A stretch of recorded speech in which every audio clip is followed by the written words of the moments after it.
Hello, everybody. Welcome to the Monster Energy MXGP of Trentino. I didn't think we were ever going to get there in the end. The sky cam was coming down and everything else, but we're here, me and Lisa, for our MXGP TV studio show here. As I said, Monster Energy MXGP of Trentino, round 5 of the FIA Motocross World Championship. And we've got on our studio show today Camden McLellan from Monster Energy Triumph Racing, Glenn Coldenhoff, Fantic Factory MXGP, and we've got Juliano Boschi, the team manager from JK Racing Yamaha. But before we catch up with our first guest, who's waiting just in the wings there, Lisa, here we are again in the mountains, and what a fantastic region this is. It is. I love coming to this track. I love this GP. It's everything about it. Everyone seems happy to be here, for starters, and it's just that energy and that atmosphere during the races. It's just... And we're on the Garda. It's just we're living the dream at the moment, aren't we? Absolutely. Yeah. And actually, we have a thing called a beauty cam, don't we? But so far this year, we've not had much action from the beauty cam. But here, beauty cam is definitely But that's why well-defined. that shot took so long, because it's so much to see. So Should we move on? Yeah. Should we meet our first guest? No. Okay. Camden McLellan, you said you were going to big him up. I do big him up all the time. I did a paddock talk with him on yesterday. Camden McLellan, Monster Energy Triumph, joins us here. And great to see you, Camden. We'll let you wrap yourself around that headset in a moment. But here we are, second year as a factory rider. Are you a bit more comfortable with your factory surroundings this year, 12 months on? For sure, no doubt about it. Not much has changed in terms of the surroundings, but I've definitely changed over the year.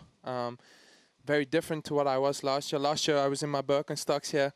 Now I'm very professional, got the Alpine Star shoes, you know, all the correct dressing. Team has me on lockdown, so as a person I've changed a lot, no doubt about it, grown a lot. But surroundings-wise, still happy, still feeling really good with the team, and they're all cool. Well, I was going to ask, what is the biggest thing you've probably learned from last year to this year that you're kind of benefiting from? I wasn't going to mention the shoes, but that's probably one of them. Anything else? Yes, definitely the shoes. I think that's been the main thing, honestly. It's a strict no Birkenstock policy at Triumph right now, so can't run the Birkenstocks anywhere. And then obviously just small things. I have Clement Desal in my corner. He's been great, helping me with a lot of things, giving me a lot of trouble, of course, but all for the better and for the benefits of me. So growing, no doubt about it. Yeah. Well, Argentina seems like a long time ago now, but let's talk a little bit about that weekend. 5th in race 1. How was that first round for you? How was the track for you as well? Because it's brand new for everyone. For me, it was pretty good. I enjoyed the track. Super cool track, nice jumps. Soil was different. You know, not many tracks have this kind of soil. So wide track, cool jumps. Like I said, I had a lot of fun. Learned a lot with the bike, and I made a lot of changes throughout the off-season with my training physically and on the bike.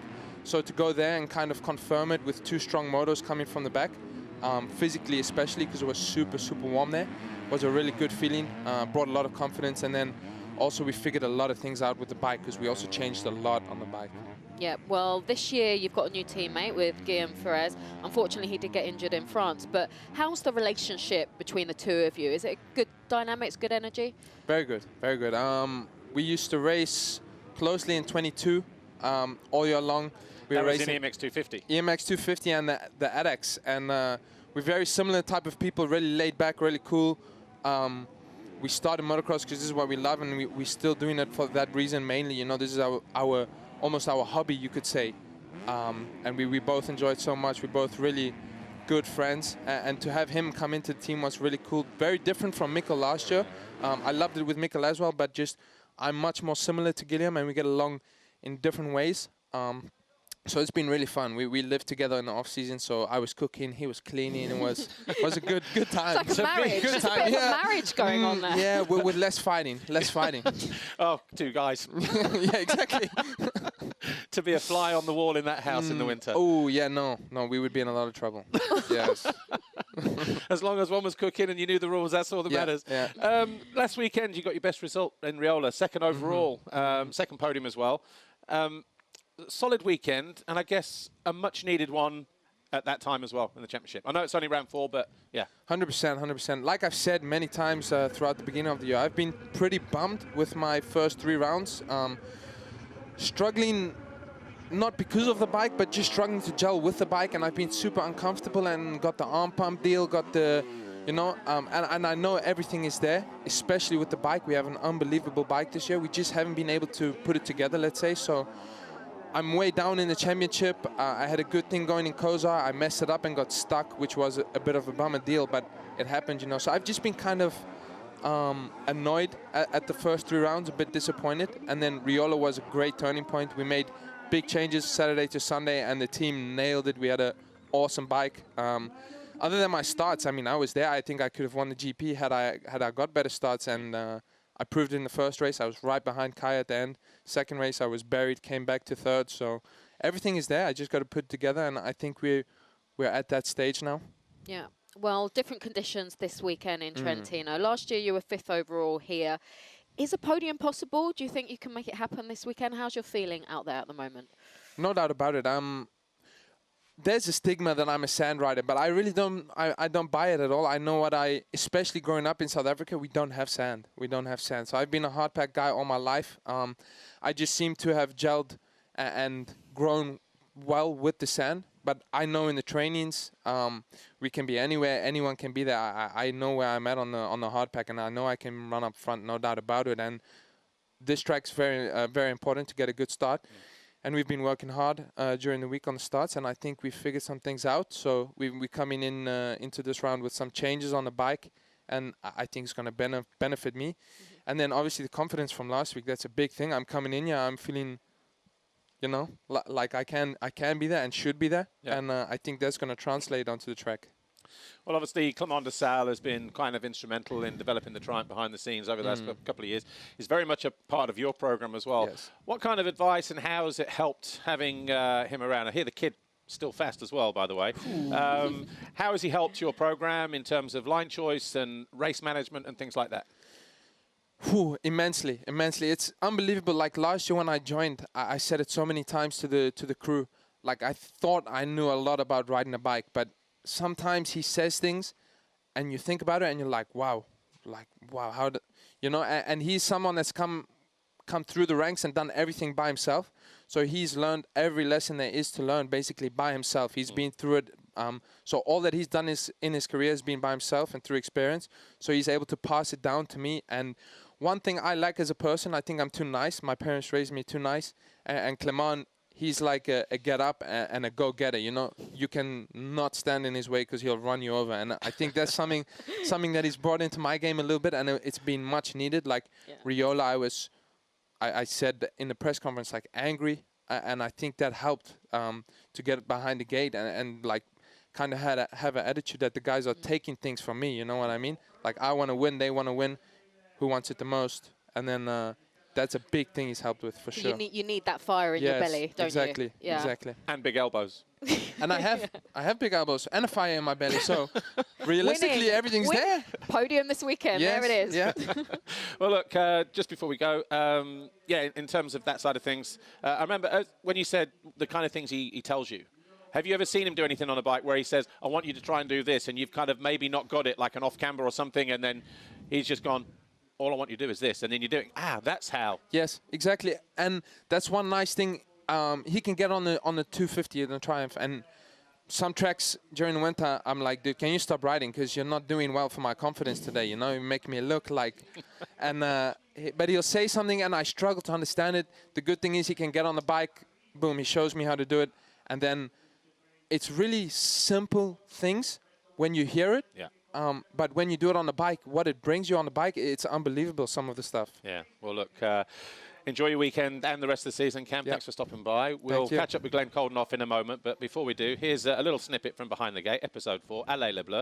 And this one is all about Lisa.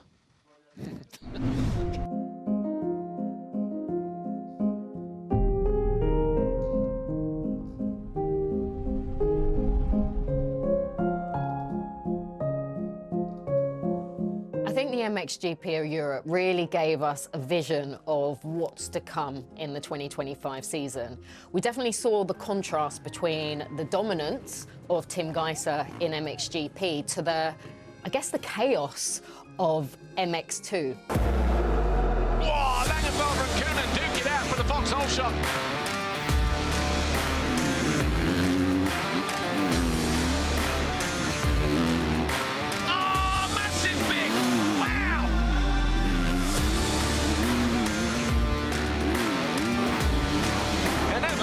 To second. Oh!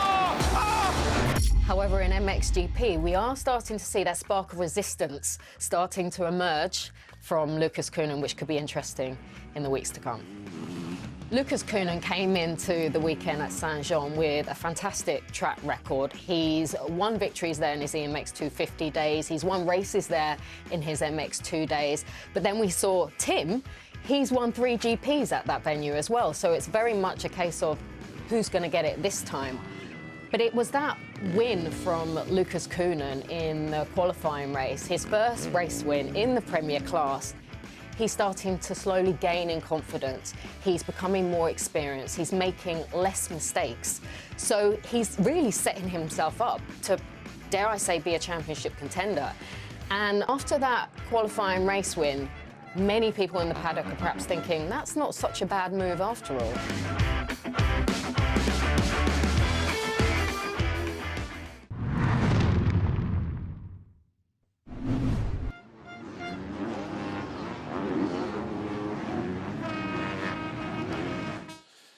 Hello everybody, welcome back to part 2 of our live studio show here at the Monster Energy MXGP of Trentino with me, Paul Malin, and Lisa Leyland. Our second guest joins us now from Fantic Factory MXGP, Glenn Coldenhoff. Glenn, good to see you, and welcome to the mountains of Italy. I know it's no stranger place for you here, but looking at the championship, 4 rounds down, 3rd in the championship, probably one of, if not the best start to any championship campaign. Happy with that for now? I think so.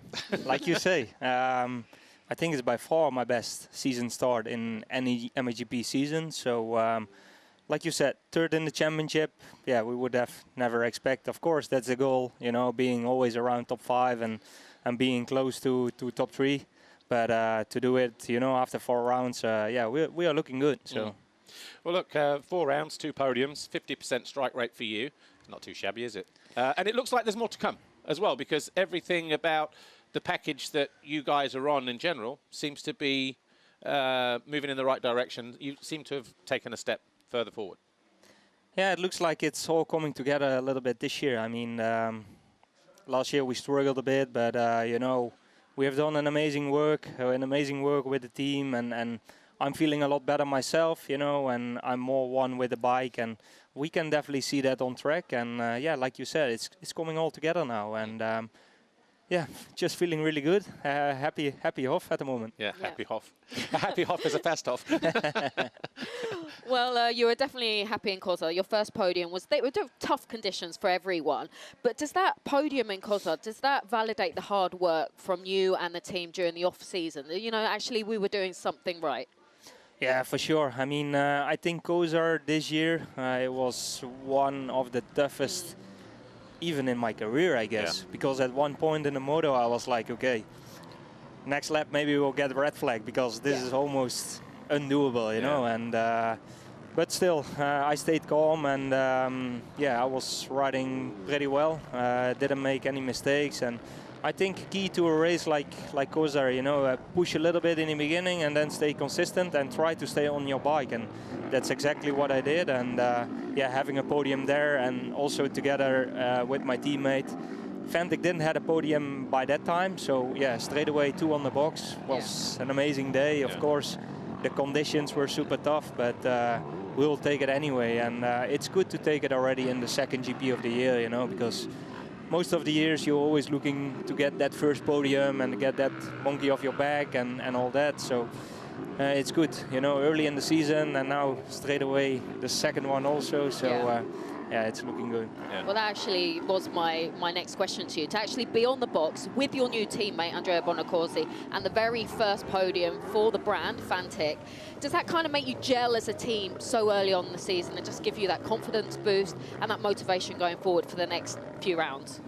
Sure, actually, for the rest of the season, you know, it's. I mean, even in that race, it was a 2, 3, 4 because Bogus was 4th in the race. Yes, he was doing great there as well, and yeah, it was just an amazing day for the team. You know, everybody was so happy, and even the people back at the factory, and you know, everybody has put in so much work into this, and they have been working their asses off, and you know, hard work always pays off, and I think we can see that really clear this season.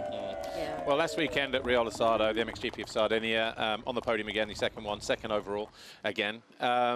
second and third, 2 solid performances. What have you changed in your program, if anything? Because riders always tweak here and there. They don't make drastic changes. What's changed in your program for you to be this consistent at the moment? I don't know. I feel like I don't do anything different compared to last year. I mean, physical-wise and stuff, I've always been good and always been strong. But yeah, it looks like the bike makes it a bit more easy for myself, and that makes me more consistent also.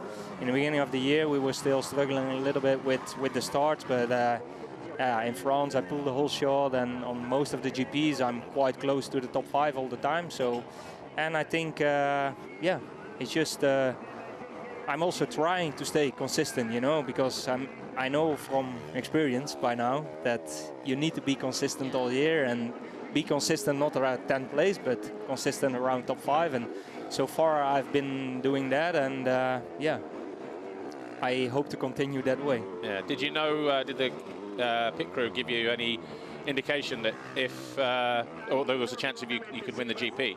Yeah. Because if Tim passed Roman, you would have got the GP. But obviously, there was nothing that you could do more other than pass Roman, you know, and he was a bit further up the field. So you knew that?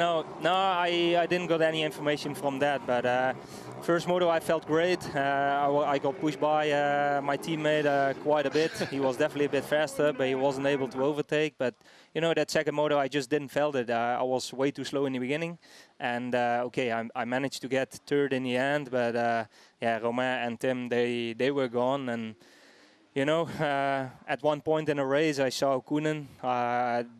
I think he had a crash because, yeah, I lapped him. Of course, I've seen it by now. And so I knew I was on the podium, but I didn't know what position. And, you know, still second overall was an amazing day. Yeah. Definitely. Well, I heard somewhere that you, Bonner and Brian, that you all train regularly together. Is there something in that as well? Like when you're spending that time together, training, riding, does that collectively bring you up to another level together? Yeah, I think so. And yeah, we train a lot together. Obviously now Bona, he stay in Italy because it's close to his house here. And but usually we train a lot together, do the gym together, cycling together, and the riding as well. But I also feel like, you know, even during race weekends, we talk a lot with each other about bike setup, and we know what we have. Okay, we all three run a little bit different setup on engine and also suspension. But in the end, you know, we try even to help each other to grow into the weekend. Even now and yesterday we've been talking about setups and stuff, so it's really cool to see. You know, yeah, we are really working as a team, and it seems like in motocross that's been quite difficult because you know, you are doing it alone out there, and so it's, for me, it's cool to see, you know, we're helping each other and getting better by each other. Communicating and yeah, exactly. Yeah. Well, you individually, Glenn, are you happy with where you're at personally, with your speed, with your fitness, or do you feel perhaps there's anything you maybe need to change to improve, or anything maybe on the bike, or are you happy now? No, I'm quite happy. I think I didn't change anything on my bike since first GP, so that is quite good. You know, you can gain some confidence out of that, and maybe physical training wise, maybe I changed a little bit. I used to do races during the week and been practicing during the weekends, and I try to switch that around a little bit, you know, that I've really all the energy I need and try to put it all together in the weekend when it counts. And I think that's a small change, and that also changed a bit the mindset. And you know, it's a long season, it's many races, and you should be there when you need to be there. And I feel like we are managing that in a better way than I've done before. Cool. Well, look, Glenn Coldenhoff, thanks for stopping by and chatting to us here for a few minutes, and all the best for the GP and for the rest of the season. Thank you. Thanks, Glenn. Right, our final guest is getting ready to come join us now, of course, Juliano Boschi. But before we do, here's another little snippet from episode 4, Behind the Gate. Allez Le Bleu, enjoy. Coming into race 1 in Saint-Jean, I think the French fans were hoping Tim Geisser's closest challengers would be the two Frenchmen, Maxime Renault and Romain Febvre, who are second and third in the points. However, that wasn't necessarily the case.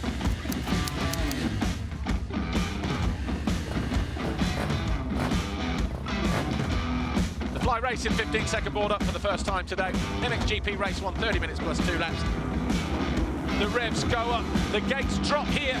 Everybody cleanly away apart from one rider, as I say that in the background. Might have been Tom Cock.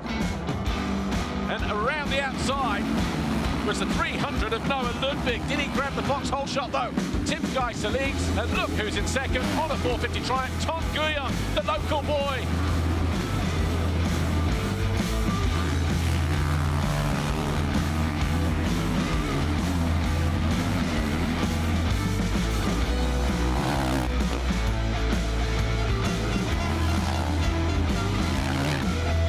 Maxime Renault, the former red plate holder in this championship after the first round.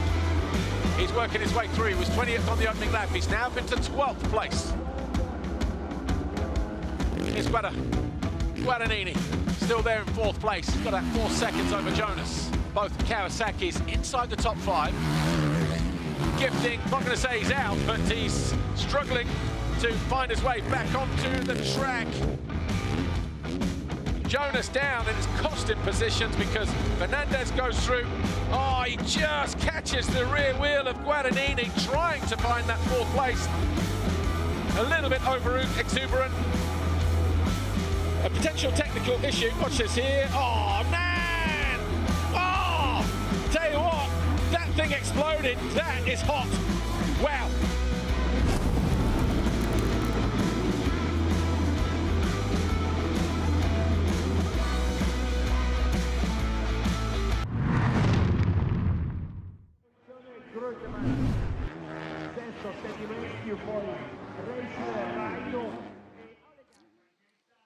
Hello everybody, welcome back to the final part of our live studio show here on MXGPTV.com with me, Paul Malin and Lisa Leyland, the Monster Energy MXGP of Trentino, round 5 of the FIM Motocross World Championship. Our final guest joins us now, Juliano Boschi, the team manager from JK Racing Yamaha. Juliano, great to see you. First time on the studio show, but recently we've been talking to you quite a lot in pit lane and all the rest of it.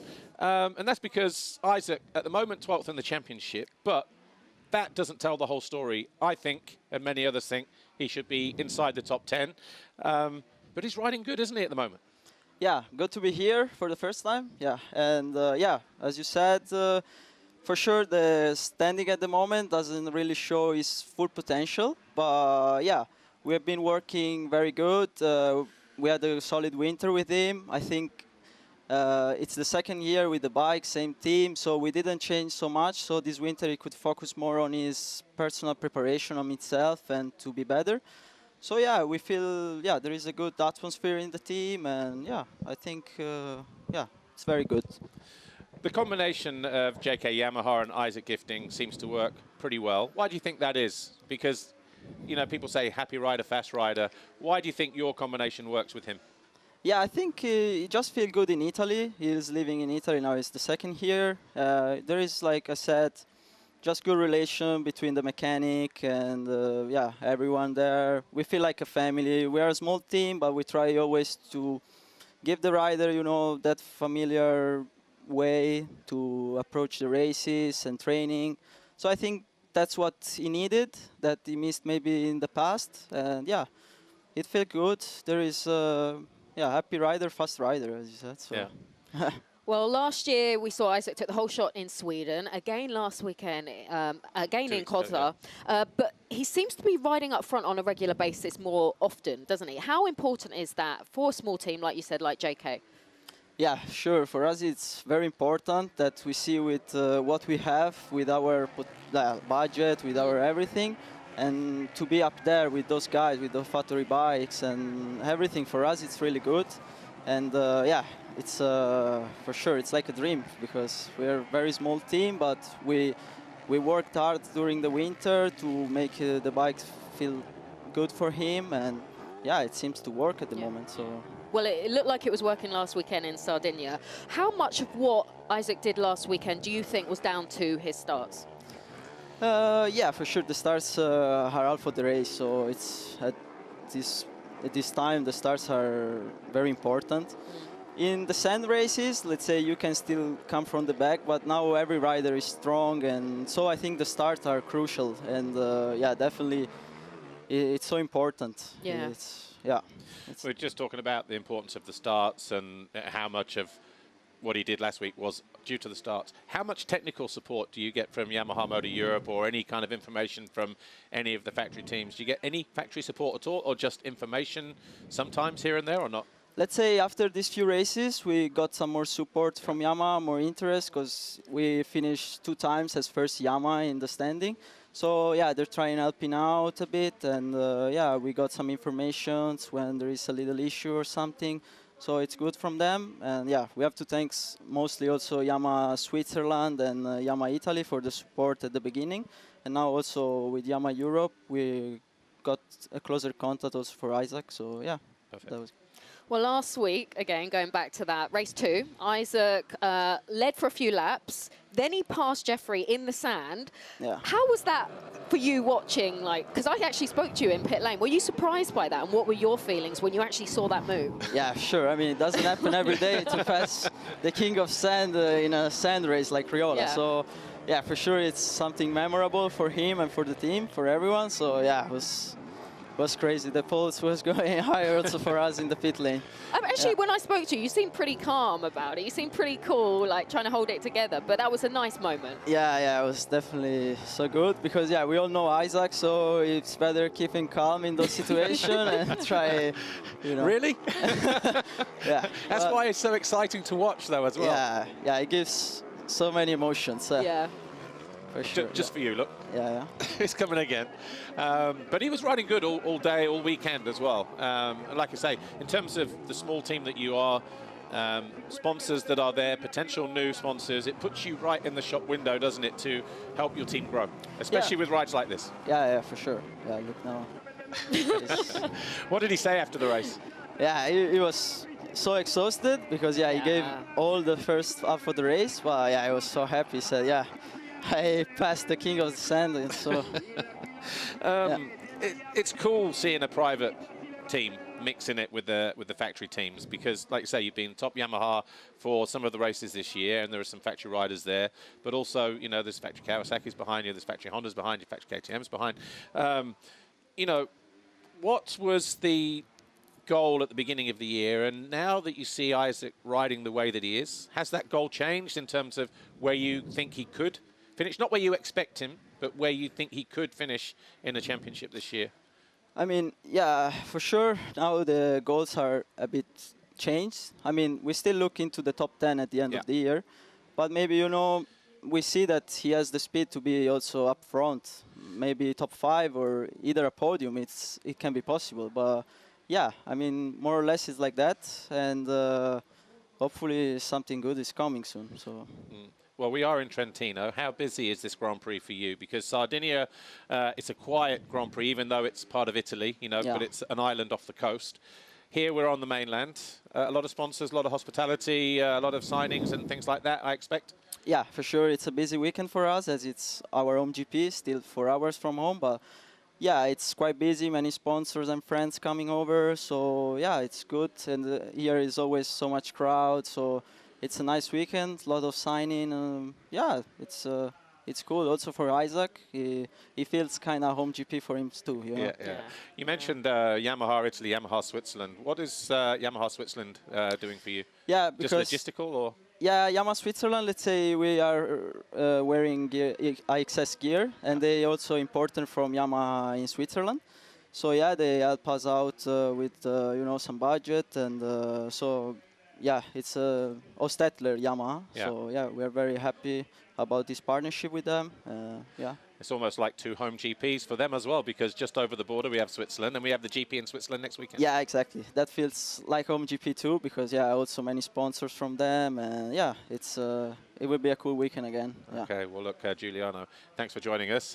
Hope it wasn't too nerve-wracking for you, and enjoy the rest of your weekend, enjoy the rest of the season. Thank you. No worries. Well look, we are at a time, and just to give you a quick reminder as to what is coming up on MXGP TV today. Of course, we start with the MX2 time practice, then MXGP time practice, and we've got 125 presented by FMF Racing and the MX250 race as well, rounding out with the MX2 and MXGP qualifying races. So that's it, we're out of time. Thanks from Lisa, and thank you to our guests. We'll see you on the other side on MXGPTV.com. See you then. Bye for now.